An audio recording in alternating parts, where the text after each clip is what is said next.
เฉพาะเสาทีมงานติ๊กรวมช่าง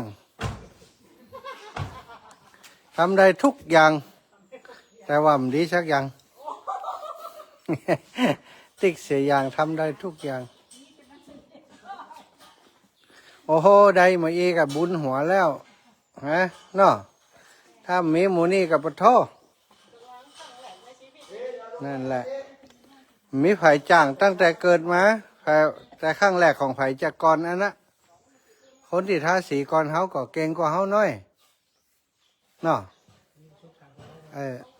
จะสังเกตว่าคนทาสีแต่น่าจะหม่ำปักเลยนะนะอย่างเจติกนี่จะหม่ำปักรุ่นนี่เถียงกัมแหม่มพี่นานช้าเพราะแขนวันนี้มันยัดแต่นะเพราะโอ้โหไปว่าติ๊กเนี่ยมแต่จะเถียงตาปิ๋วก็อุตส่าห์มาจ่วยได้ต้องไปฮับละออนทำละตาปิ๋วนี่คิดอาสาเบอร์หนึ่งของครอบครัวขึ้นสีขาวลำปางช่วยงานวัดทุกอย่างที่มีที่กิจกรรมที่เขาทำที่นี่นะบางของจุว่าจะมาแล้วก็มานะพี่น้องตั้งบ้านฝ่อนว่าจะมาอย่าตะคืนเนี่ยหายซับรับปิงติ๊กตักมาเลยวันนี้หมูนะถ้าจะสมจิตน่ะอันในรายการเห็นน่ะแล้วก็พิมพ์ในอันอย่างก็พิมพ์ในอัน Facebook น้องจะไปเวลาเขาว่ามันผูกมาน้องอย่าไปวัดจำไว้ก็ว่ามาเพ่ก็เหมือนมาไปวัดตัวนั่นกันอีหรอน่าคนจริงใจนี่ต้องสู้เจติกมันเลยนี่เจติกมันจ่างก็มาแม่พอเขาหน้าตามีกับสีแดงสีขาวผสมกันอยู่ฮะแสดงบอกว่าเนี่ยเบาหูกะพอเสียเขาแขนไล่ด้วยกันหูกะน้องกะหูกะ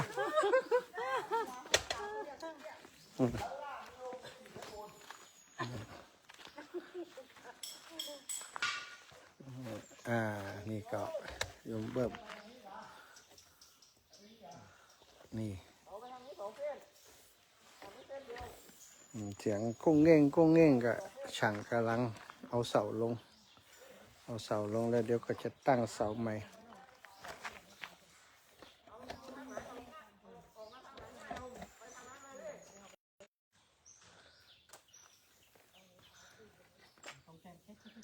แจ่มใสเลยเนาะขึ้นเด่นเลยนี่นะสีขาวตัดกันจ้ะ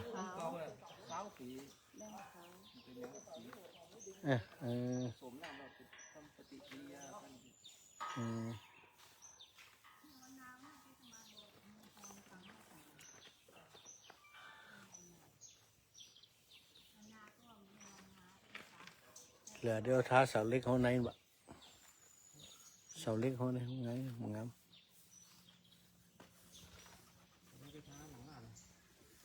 ดีกะส้มผมมีของเขาเนาะเอาสิ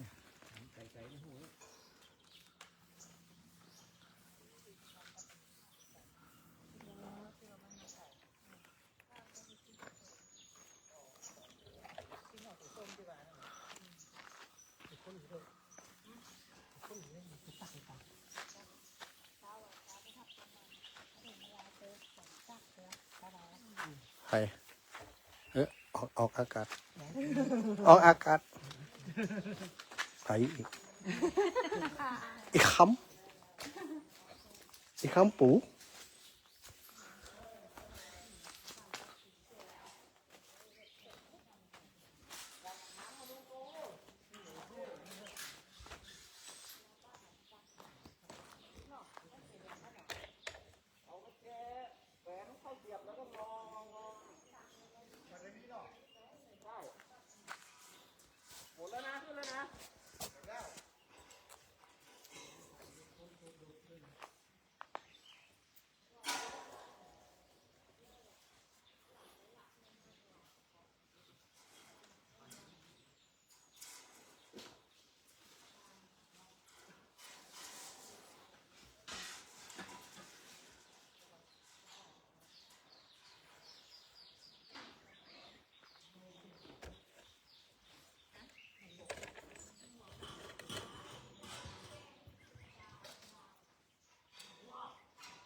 ส้นนู้นมันไม่ออกเหรอ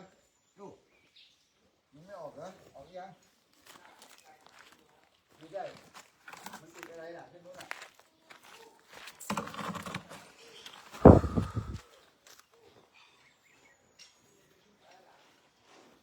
มันขึ้นไหม เสาคูนี่มันแปลว่าอะไรเสาคูนี่แปลว่าอะไร เสาคูก็เป็นเสาที่เป็นเสาคูที่เอาเสาเอาอุปกรณ์ลงเสาลงครับ เป็นภาษาของช่างขึ้นเสาเนาะ ครับถ้าถ้าพวกทำนี้ก็จะรู้ว่าเสาคูคืออะไร เออเสาคูนี่มันจะแนบกับเสาข้างล่าง แล้วก็ยกตัวบนออกเนาะเอาท่า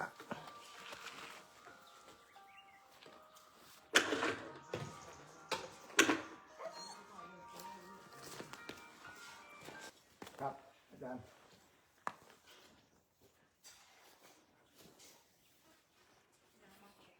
ไอ้หน้าที่ครับโอ้มันใช้หน้าที่ก็จากคนเสาไป เชือก จากคนเสาไปหาตะหม้อก็ต้องใช้ประมาณ15 เมตรครับ ไม่ต่ำกว่า15 เมตรใช่ใช่ใช่ สลิงลง ใช่ครับครับครับครับครับครับผ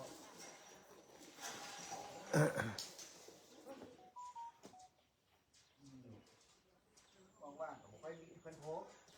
ก็จะทำเอาละก็บอกไปแล้วว่าวันนั้นมันต้องตะหม้อมันต้องห่างตรงกลาง5 เมตร5 เมตรตามเดี๋ยวลูกติดอะไรเนี่ยเดี๋ยวผู้ปล่อยผู้ปล่อย เดี๋ยวให้ เอาไปแล้วเฉย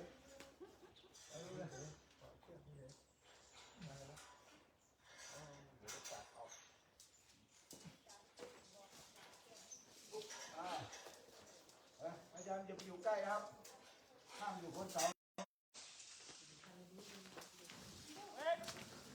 ติดอะไรเส้นแหนมดึงเอาเนี่ย แต่นั่นละอย่างก็เป็น มันต้องอยู่ในเนื้อไม้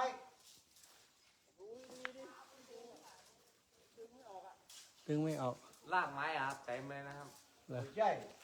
เดี๋ยวรีบไปขึ้นไปดูเนี่ยไอ้พี่มาดูกับนี่ถามมันไม่รู้ด้วย เดี๋ยวดูใบมีดไปฟัน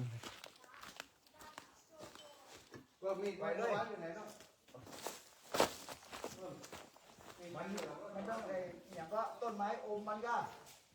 ดูดิเสามันโคตรไปฝั่งนู้นหมดแล้วเนี่ย ไปดูดิมันคืออะไรมันอม ดึงเสาไปฝั่งนู้นหมดอ่ะ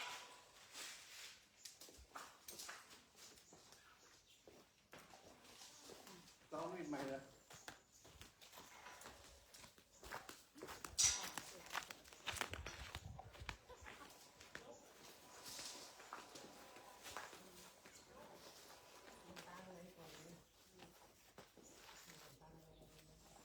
มันคนต้องได้เลยหมดอ่ะ ผมดึงไม่ออกมันดึงเสาไปฝั่งนู้นหมดแล้วประเดี๋ยวเนี่ย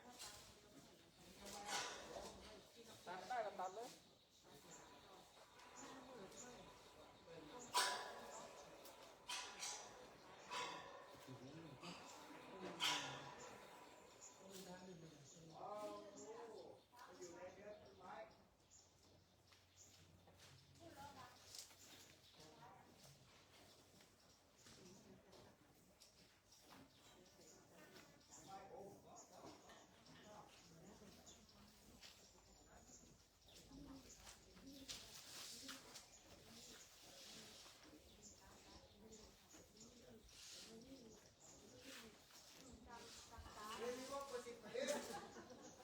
ทำไม มันไม่ก่อนข้างบนอันนี้มันอยู่ในต้นไม้ อ๋อผมบอกแล้วผมก็ดีดแล้ว ฮะ ดีดแล้วมันดึงงอไปฝั่งนู้นหมดแล้วเนี่ย มันตึงขนาดไหน งอไปฝั่งนู้นหมดแล้วเนี่ย มันหมดตึงมันติด มันงอตั้งแต่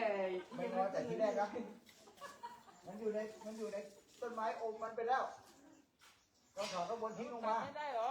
ฮะ ลูกหมูปาดเลยดิ มัน ป่าได้มันอยู่บนยอดนู่นน่ะเดี๋ยว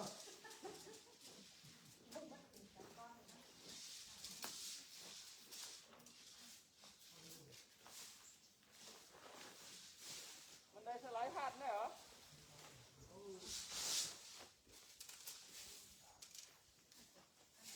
อยู่กลางต้นเลย ยังไงมันต้องได้ตัดอยู่ดีอ่ะ มึงก็ถอดเอาบอสมันสิดีไงมันสิทำไมวะ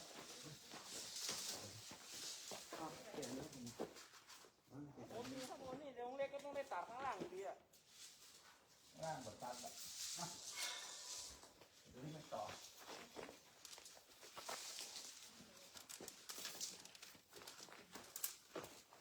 เอายังไงให้ยิงข้างบนนี่เหรอ มันมีเสาคูอยู่เอาเชือกเกาะนั่นน่ะมันบอกไปไหนอ่ะตัดยิงข้างบนถอดทิ้งไปเลยเดี๋ยวตัดข้างล่างแล้วมันก็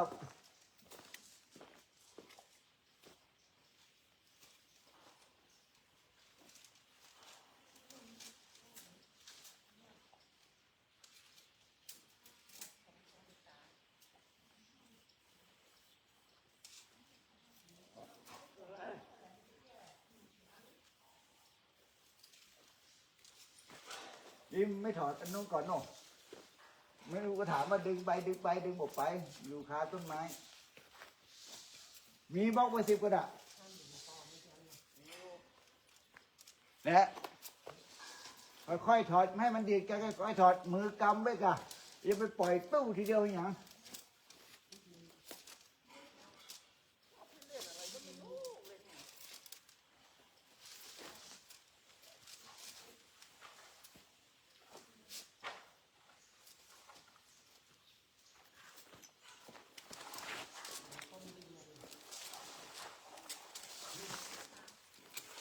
เดี๋ยวไปจะขึ้นไปดีกว่าขึ้นไปได้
ก็ไม่เก็บมาเนี่ย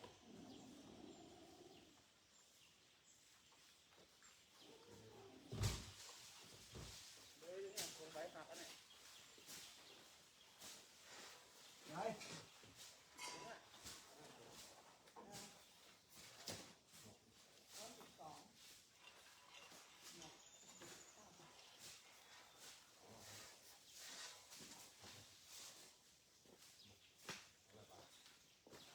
แล้วไปยังไงล่ะปลายเชือกอยู่บนกูล่ะ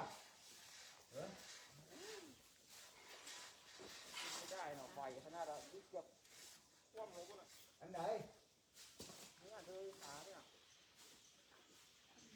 น็อตมันมีเหรอ ไม่รู้นะโน้ตมันขาดหรือเปล่า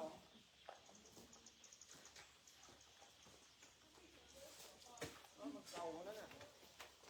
โน้ตเบอร์10กันเนี่ยยกข้ามนะดิ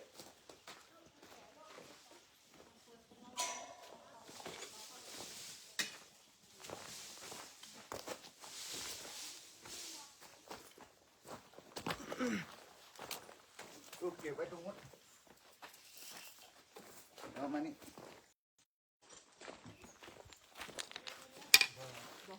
ยังเอาต้นโน้ตอ่ะ